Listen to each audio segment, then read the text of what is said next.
Imagine a man, not just any man, a man of extraordinary stature, a man who at the age of 8 stood no taller than a 2-year-old child. This was Sir Geoffrey Hudson, the Queen's dwarf.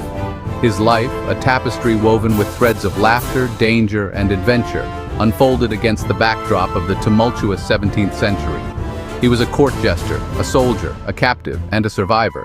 His story, a testament to the resilience of the human spirit, continues to captivate and inspire centuries later. Geoffrey Hudson's story begins in 1619 in the heart of England.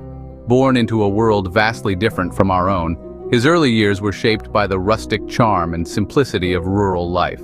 He was born to ordinary parents in the quiet town of Oakham, Rutland. This small village, with its cobblestone streets and thatched roof cottages, was a place where everyone knew each other and life moved at a gentle pace. His childhood was far from ordinary. Despite the modesty of his surroundings, Geoffrey's life was marked by an extraordinary condition. He was a dwarf, standing just over 18 inches tall. At the age of 7, he was presented to the Duke and Duchess of Buckingham. This encounter was no mere coincidence. It was a pivotal moment orchestrated by fate. His small stature, a source of wonder and amusement, caught the eye of the Duchess. In an era where physical anomalies were often met with curiosity and fascination, Geoffrey's presence was both intriguing and captivating. She saw in him not a curiosity but a source of entertainment for the court. The Duchess, known for her keen eye and discerning nature, recognized the potential for Geoffrey to become a beloved figure within the royal circles. The Duchess decided to take young Geoffrey under her wing. She provided him with an education and training that far exceeded what he could have ever hoped for in Oakham. He was whisked away from his humble beginnings to the grandeur of the royal court. The transition was nothing short of miraculous, as Geoffrey found himself surrounded by opulence and splendor. His life was about to change in ways he could never have imagined. From the simple life of a village boy, Geoffrey was thrust into a world of power, influence, and intrigue. The royal court was a place where fortunes were made and lost, and where every day brought new challenges and opportunities. As he navigated this new world, Geoffrey quickly became a favorite among the courtiers. His wit, charm, and unique presence made him a sought-after companion at courtly gatherings and festivities. He performed in masques and plays, delighting the nobility with his talent and charisma. His performances were not just acts of entertainment, but also a means of securing his place within the court. Dressed in the finest garments, Geoffrey's transformation from a humble village boy to a distinguished courtier was complete. His journey was a testament to the unpredictable twists of fate and the resilience of the human spirit. His interactions with royalty and nobility were marked by mutual respect and admiration. Geoffrey's intelligence and quick wit endeared him to many, and he became a trusted confidant to some of the most powerful figures of the time. Reflecting on his journey, Geoffrey often marveled at the path his life had taken. From the quiet lanes of Oakham to the bustling halls of the royal court, his story was one of remarkable transformation and enduring legacy. Life at court was a whirlwind of extravagant balls, lavish banquets, and courtly intrigue. The grand halls were always filled with the sound of music, laughter, and the clinking of glasses. Nobles and courtiers dressed in their finest attire, showcasing their wealth and status. The air was thick with the scent of exotic flowers and the finest perfumes, creating an atmosphere of opulence and grandeur. Geoffrey, the Lord Minimus as he was known, quickly became a favorite of the Queen.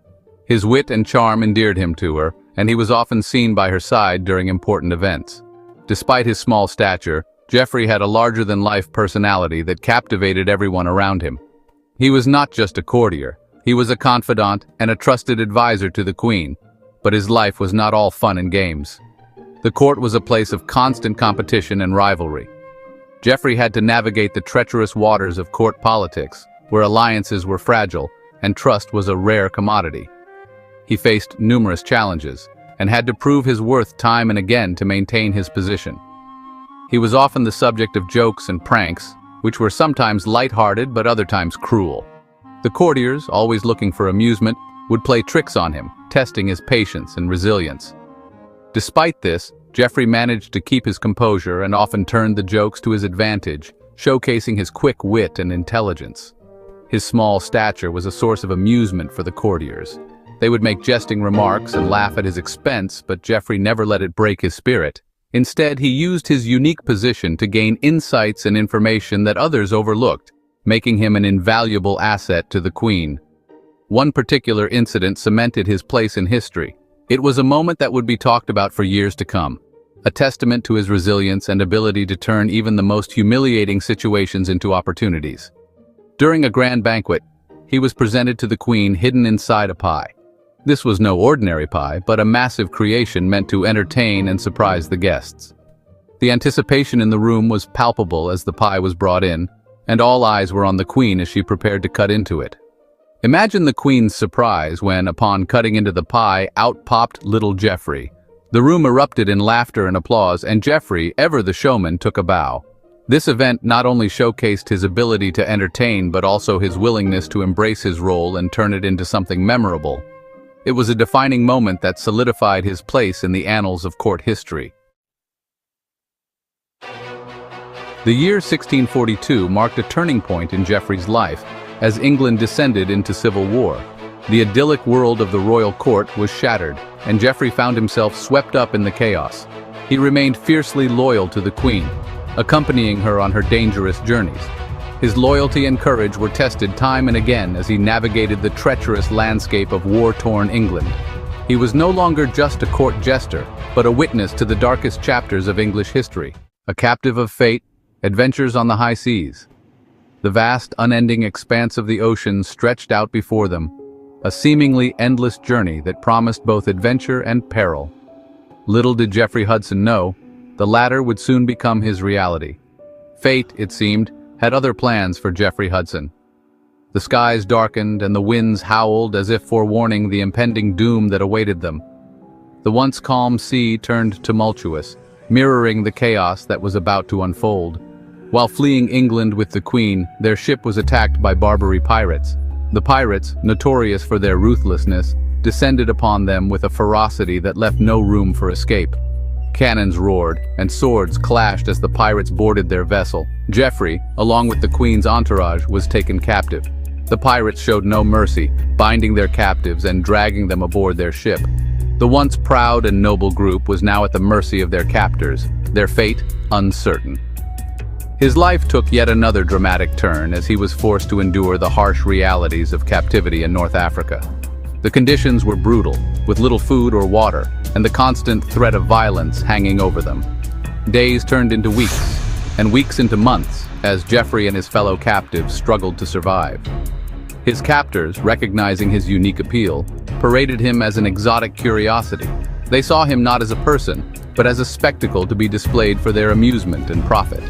Crowds gathered to gawk at the tiny man, unaware of the strength and intelligence that lay beneath his small stature. They were unaware of the steely resolve that lay beneath his diminutive exterior. Geoffrey's spirit remained unbroken, his determination to survive and find a way back to freedom unwavering. He refused to let his captors define him or dictate his fate. Geoffrey, ever resourceful and resilient, endured the hardships of captivity with remarkable courage. He found ways to adapt to his new environment, using his wit and ingenuity to navigate the challenges he faced. His story is a testament to the indomitable human spirit, a reminder that even in the darkest of times, hope and resilience can prevail. The price of fame. Dueling and disillusionment. After years of captivity, Geoffrey finally gained his freedom. He returned to England, but the country he returned to was vastly different from the one he had left behind. The court, his once familiar world, was no more. His experiences had changed him. He was no longer content to be a source of amusement. He craved respect and recognition.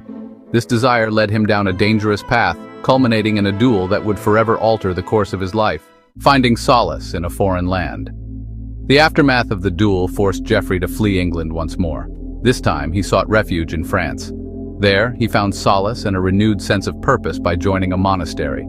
The quiet solitude of monastic life provided him with a much-needed respite from the turmoil of his past. He devoted his days to prayer and contemplation, seeking solace in the embrace of faith. Section 8. A Life Remembered. The Legacy of Sir Geoffrey Hudson. Geoffrey Hudson died in 1682 at the age of 63. He lived a life that was anything but ordinary. He was a court jester, a soldier, a captive, and a survivor. His story, a testament to the indomitable spirit of a truly remarkable individual, continues to resonate with audiences even today. His legacy is a reminder that greatness can come in the most unexpected forms. It challenges our perceptions of what it means to be extraordinary. What if it were you? Reflections on a life less ordinary.